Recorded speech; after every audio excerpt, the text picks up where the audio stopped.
Hey everybody, welcome to the Briefing Room. I'm Devin Dwyer, Washington. Great to have you with us on this Monday. Hope you had a great weekend. The president is across the pond being feted at this hour by the Queen of England on his first ever state visit. We'll get in to some of the pretty incredible pictures coming in right now. We'll also take a look at the gun violence epidemic in this country. A very deadly weekend, and we have some of the latest numbers on that. We'll get into that as well. And finally today, we'll take a look at an ABC News exclusive inside Iran. We are inside Iran. We're also on board the USS Abraham Lincoln, that aircraft carrier that was steaming into the Persian Gulf as tensions were ratcheted up last week. So that is ahead. But I'm joined now by our White House reporter, Rachel Scott. We're also joined from London by our fellow White House reporter, Jordan Phelps, for the latest on this visit. And what I'm struck by here, guys, is the president eating this all up, but not without controversy. Rachel, tell us about it. This is hanging over this whole trip as he kicks it off. Yeah, so leading into the trip, right, it's a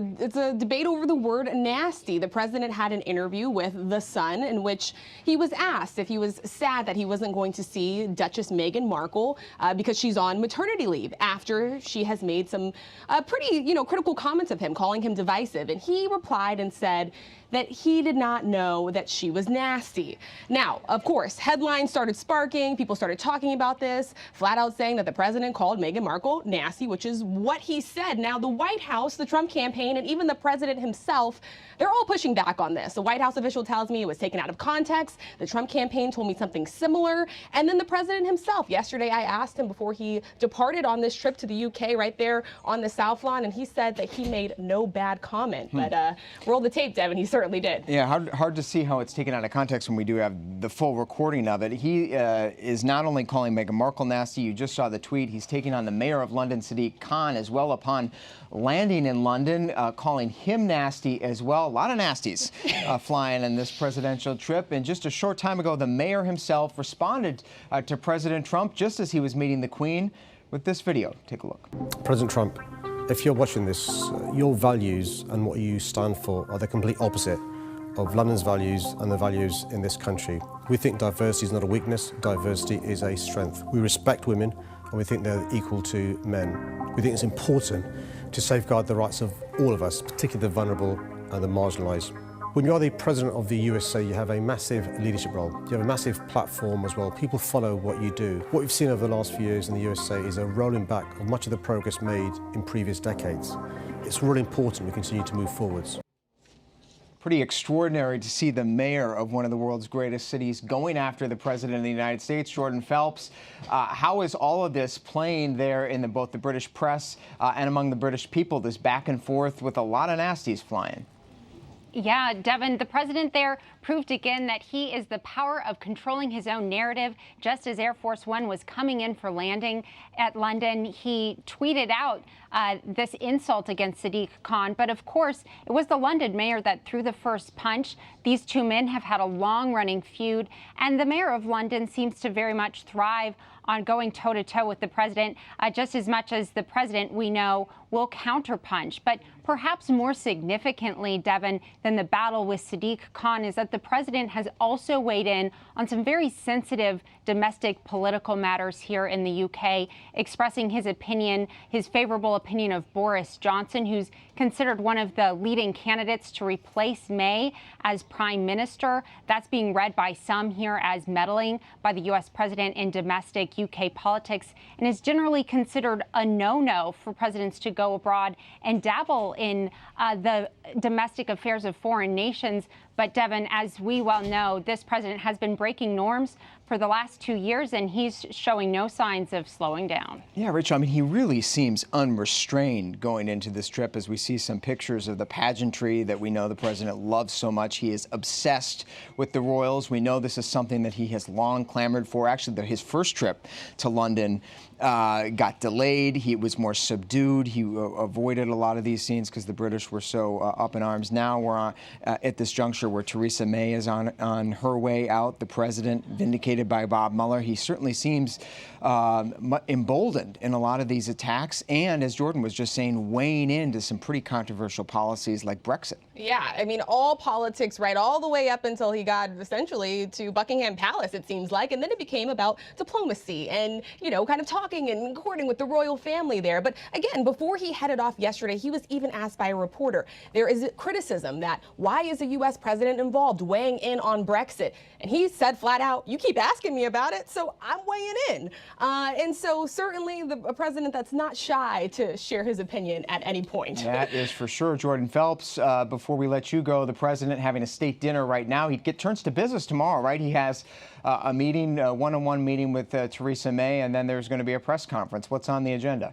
Yeah, today has been the carefully choreographed pomp and circumstance, and tomorrow the president gets down to business. He'll sit down with U.S. and U.K. business leaders for a business roundtable in the morning, and then he heads to 10 Downing Street to meet with the outgoing prime minister, and the two will hold a press conference later in the day. Devin, be sure to tune into that. The president made some big headlines last time he was here and gave a press conference with May, offering his opinions on how she didn't handle Brexit correctly. It's hard to see how this press conference is going to help May as she looks to step down from that role in just a matter of days.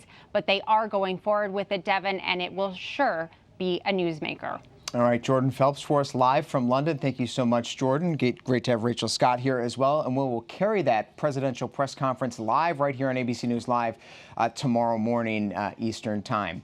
Shifting gears now to what was an incredibly deadly weekend across this country because of gun violence. Take a look at the numbers. Just in 111 Americans have been killed from gun violence just in the last 3 days alone. That's from the Gun Violence Archive. And according to that same group, which tracks these shootings in the United States, take a look at this map. This is all of the deaths in the United States from gun violence just so far this year. Let that soak in. That's thousands of Americans. Each red dot is a person killed. We are on a record track. 12 of those red dots, of course, are Americans that were killed in Virginia Beach, Virginia, at that municipal shooting on Friday. 10 were killed in Chicago alone over the weekend, a deadly weekend there. So many families this Monday are beginning to come to grips with these losses. And for more on that, one parent who's gone through that process and wrote about it over the weekend in the New York Times joins us now, Gregory Gibson, along here with our Chief Justice Correspondent, Pierre Thomas. Great to have you, Pierre. Thanks for coming in. You've covered this for a long time. We'll get to some of the bigger picture, but I want to start with you, Gregory. Your essay was so powerful. You lost your son Galen back in 1992. He was a sophomore in college in Massachusetts when he was killed. What was your reaction upon learning the news out of Virginia Beach, and what are these families going through right now? Well, my reaction to the Virginia Beach tragedy was the same as it's been to every tragedy since 1992. Frustration, sadness, and I and my family certainly have some idea of what these people are going through because we went through it ourselves. And that's just a motivation on our part to try to do what we can so that no more families have to suffer in this manner. There's so many, Pierre. You were just taking a look at some of the numbers. We had the map up, but the total there is over 5,000 already so far this year. Right. If you look at the Gun Violence Archive, it's stunning, and I call it chronic. So far this year, just looking at 2019, over 22,000 incidents involving gun violence. More than 5,900 people killed, more than 11,000 people shot and or injured in gun violence. And those are excluding suicides. So again, what this tells you is that this country has a chronic, intense, pervasive gun violence issue. If you want to just separate out mass shootings, those are shootings that the Gun Violence Archive defined as 4 or more people shot, not including the shooter. There have been 156 incidents of that this year alone. And just taking the Virginia Beach shooting, which was so horrific, one of the deadliest workplace shootings in the United States in a long, long time. You've covered so many of them. The motive there is still an open question, and it's also not clear in this case. Each one's so unique, but it's not clear that any gun laws here could have or would have prevented this. Again, we do not know the motive yet. We know he was a longtime city employee. He apparently quit via email the day of the shooting. That's obviously being looked at. But again, no clear motive as to why he went to the place that he went to work so many days and looked at his colleagues and then killed many of them. I think there's some questions out there that we want to get more answers to. The police chief said he used a silencer in the attack. That's very unique. I can't recall any recent mass shooting in which a silencer was used. What role did, if any, did that play in terms of people recognizing that this was a mass shooting event initially? Those kinds of questions. He also had a high capacity, at least more than one magazine, which allowed him to fire more bullets than typically would be in a .45 caliber handgun, which is apparently among the weapons that he used. Gregory, your piece in the Times talks about your frustration with what Pierre is describing as this chronic issue. You talk about how the avalanche of heartbreaking stories has done so little to drive change here. You talk about how you took it upon yourself to immerse yourself in gun culture to try to learn something about this process. What did you learn? Well, one of the first things I learned was that I should object right here to excluding suicide in any sense and focusing on mass shootings, which are just a teeny percentage of this problem. This is a chronic thing that occurs in every walk of life. Gun violence happens everywhere there are guns, and guns are now everywhere. We're all stakeholders in this problem. I didn't go to discover and tell people about the gun culture because I don't really know anything about the gun culture. I got experimenting with guns and found that shooting was therapeutic. But I'm no expert. I can't tell you what the gun culture is like and what we should do.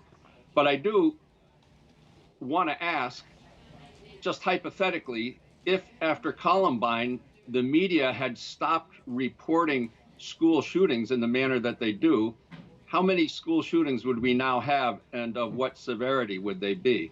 In other words, gun violence reporting has turned into content.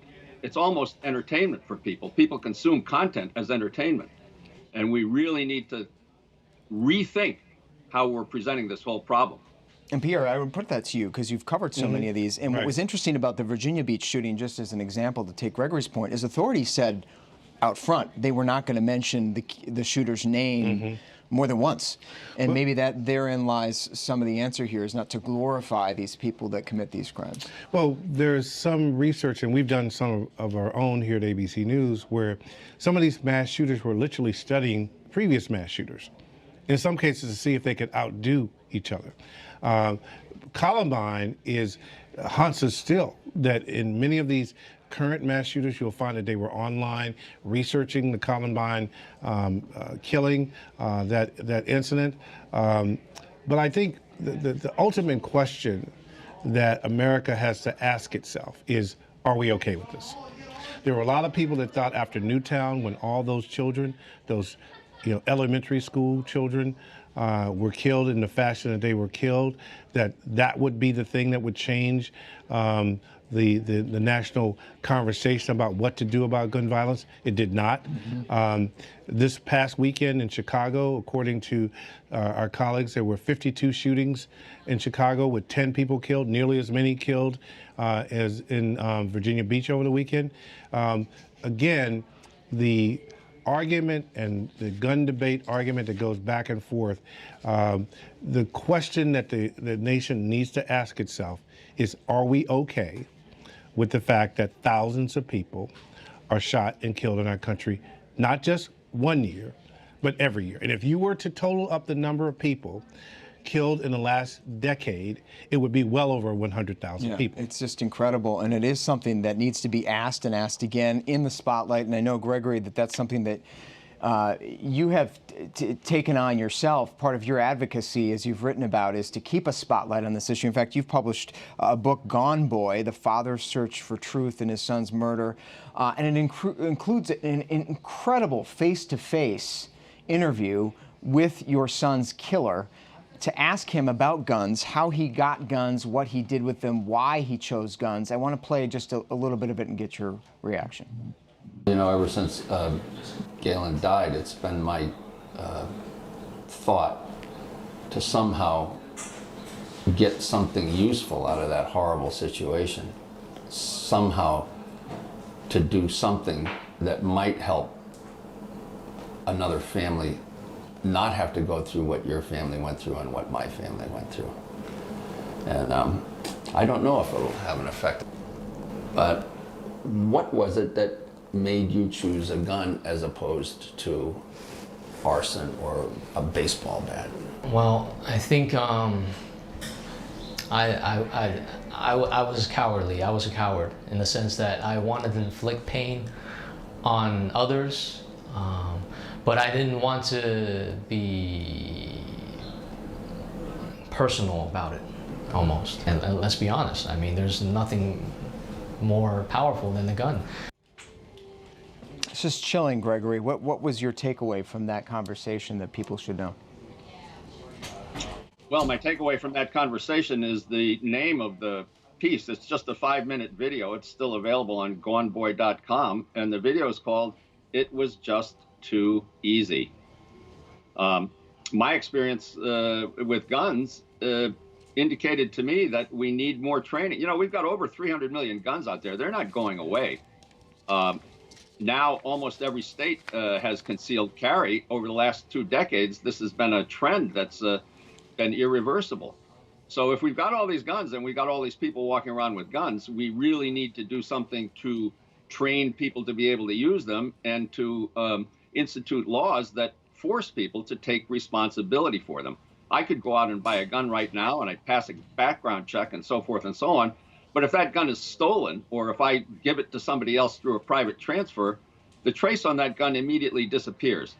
And this is where there are no crime guns ever manufactured. They're all legal guns. But they turn very quickly into crime guns because we can't follow what happens to them and we can't hold people responsible for their use of them. Seems pretty obvious to me, but it's apparently more than our government can master. Yeah, there are so many available. That is just a sobering fact. Gregory, thank you so much. Again, Gone Boy is a terrific read and a powerful video worth checking out. Thank you so much, Gregory Gibson, for joining us, and Pierre Thomas, thank you for your smart analysis and reporting. As always, appreciate your time. Moving on now to an ABC News exclusive inside Iran amidst an incredible standoff between Iran and the United States. Our global affairs anchor Martha Raddatz got an exclusive interview over the weekend with Iran's Foreign Minister Javad Zarif. We'll have more on that coming up, but take a look at these pictures just coming in from our colleague Matt McGarry aboard the USS Abraham Lincoln. Just minutes ago, we received this video. This is the aircraft carrier that the military expedited to the Middle East just late last month to counter Iran. McGarry sent us this video from the strike group at an undisclosed location. The military there, as you know, in a heightened state of alert to deter what the Pentagon is calling pretty aggressive behavior on the part of Iran. Our Martha Raddatz asked the Iranians about that behavior and those allegations, also about the sanctions that the U.S. has leveled against Iran. Here's a little bit of Martha's interview. Hey, Devin, we're here in Tehran. We spent the morning at the Foreign Ministry talking to the Foreign Minister about the sanctions, which are having a devastating effect on the economy here in Iran, and also about the possibility of conflict with the United States. Minister, thanks for joining us this morning. And let's start with the sanctions and President Trump's so-called maximum pressure campaign. What effect are you seeing? It looks like it's having a devastating effect on the economy. Well, President Trump has called it, in fact, economic war. I call it economic terrorism. And the reason I call it economic terrorism is that it targets ordinary Iranian people. Even the United States claims that food and medicine are exempted, but financial transactions associated with food and medicine are not exempted. So people who want to buy food, who want to buy medicine and import food and medicine have to go through many avenues in order to circumvent the financial sanctions that the United States has imposed on us. Given what you have said, If you did come back to the negotiating table, would you trust the United States? Would you trust President Trump? It's very difficult because, I mean, the practice, the last experience was not very optimistic and does not provide an optimistic perspective for a future agreement. This is what I believe is happening to the international community. That is, people think twice before they talk to the United States because they know that what they agree today may not hold tomorrow. So you are blaming who for the sabotage of the freighters? I don't know, but I don't think anybody can blame Iran. They cannot simply draw conclusions based on erroneous assumptions that Iran was responsible. So you categorically deny that Iran or any Iranian-backed groups had anything to do with that, or the Katyusha rocket in Iraq, or the attacks on Saudi oil? We don't control anybody. Our relations with people who are our friends is not a relation of control. If it were a relation of control, we wouldn't be able to have this type of relations with them. We help people who defend themselves, but we don't control them. I mean, we don't differentiate between economic war and military war. The US is engaged in war against us, and a war is painful to all participants. We have a very clear notion that in a war, nobody wins. In a war, everybody loses. The loss of some will be greater than the loss of others. What would you say to President Trump? I've said it before. Threats against Iran never work. Never threaten an Iranian. Try respect. That may work. The foreign minister, of course, saying he would avoid the use of force. It would all be about self-defense, but that has a very broad meaning. Devin? All right, thanks so much to Martha Raddatz for that reporting. For more on how the situation could play out and what it means for Americans in the region and here at home, I want to bring in our State Department reporter, Connor Finnegan, right now. Also, Behnam Talablu. He's a senior fellow at the Foundation for Defense of Democracies. Behnam, great to see you. Thanks so much for coming in. I want to get your take on the situation between our two countries right now. You have a lot of family, friends, associates on the ground inside Iran as well. What are you hearing from them about this situation? Is death to America, those chants we see all the time, is that a widespread sentiment there inside Iran right now? Devin, Connor, great to be with you. I think it's imperative to note here that the death to America culture of the state, of the regime, is not reflected whatsoever in the culture of the society, of the people. And the chasm between the state and the society could not be getting any wider. Yes, sanctions are having an effect. Yes, by all major macroeconomic indicators, whether you're looking at what the IMF is reporting or whether you're looking at what the World Bank is reporting, Iran's economy is contracting under pressure. But the bulk of Iranians continue to blame their own government for mismanagement as well as for failing to come to the table and take an opportunity, which may be a historic opportunity, actually, for the regime to try to engage here. And we heard, our team on the ground inside Tehran heard exactly what you said, Behnam, which sort of surprised us here. Let's take a listen to some of the flavor of public sentiment that Martha Raddatz heard privately in some of the markets in Tehran. I'm actually worried about everything in my life right now because I cannot see any future ahead of me because of the things that are happening right now. So it's like, okay, I'm studying, but that's all I can do right now. And who do you blame for that? I blame maybe government, but mostly people too, because we let this happen. And we are silent, we say nothing. You're an experienced teacher, but it's been difficult to play. Yes, although I have 8 years of experience in Iran, but especially since, in the last few years, I found it really difficult to manage my expenses through my income, my salary in Iran. So that's why I started looking for a job abroad. And finally, I found a job abroad in a very small city in Oman. Financially, I can say financially they're ahead. And that's why I decided I was kind of forced to go out of Iran because here it was really hard for me to continue life. Fascinating to hear some of those everyday Iranians talk about their government there with our Martha Raddatz. Connor, I want to bring you into the conversation and pick up where Zarif left off with Martha. He said the United States should try respect with the Iranians rather than threats. Where are we on this back and forth about the potential for some sort of respectful conversation between the U.S. and Iran that keeps being teased by both sides? Well, Devin, I wouldn't hold my breath for any sort of conversation just yet. Secretary of State Mike Pompeo said yesterday that the U.S. would talk to Iran without preconditions, which sort of seemed to indicate maybe an opening here. It's something that he previously had said that there would be preconditions, that there were 12 steps Iran had to take in order for the U.S. to engage with them. But afterwards, today, we've seen Mike Pompeo walk those comments back and now go back to that list of 12 things. And I think the issue here is that there's a difference between what President Trump believes and what Mike Pompeo wants to actually happen. President Trump has said as far back as July 2018 that he is willing to engage Iran, that he's willing to sit down with the Ayatollah, just as he's sitting down with Kim Jong-un of North Korea. And what Mike Pompeo wants, however, is something far different. He believes in that maximum pressure campaign. He believes in trying to change Iran's behavior, and if they can't change Iran's behavior, perhaps changing the regime through some sort of popular uprising in the streets of Iran. But he wants Iran to stop, testing ballistic missiles, stop its support for terror groups in the region like Hezbollah and Hamas, and to stop its nuclear program almost entirely. But that's not what Trump seems to believe as well. He said as recently as last week that he wants Iran just to not get nuclear weapons.